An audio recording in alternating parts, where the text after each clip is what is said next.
भीषम की बिटिया ने भेजो है सोना सावरिया।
बीच में जिनके यहाँ पर हम रहते हैं राजेंद्र भैया जी, ये भागवत में हमें सम्मान करके गए हैं। 5 से 1 मुद्रा देकर के श्रीमान राजेंद्र सिंह शक जी इसी ग्राम के रहने वाले हैं, जिनके यहाँ पर हम सभी लोग रुके हुए हैं।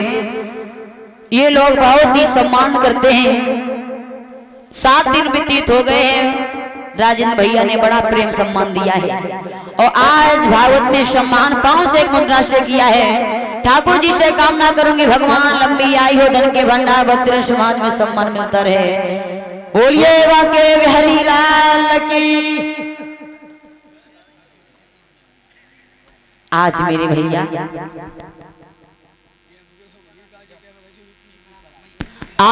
भैया ब्राह्मण देव वहां से पत्र को लेकर के चले।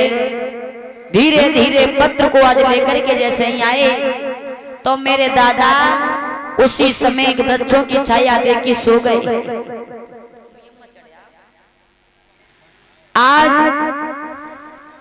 आज मेरे भैया धीरे धीरे जब समय व्यतीत किया है, उसी समय वृक्षों के नीचे जाके ब्राह्मण देव सो गए। भगवान ने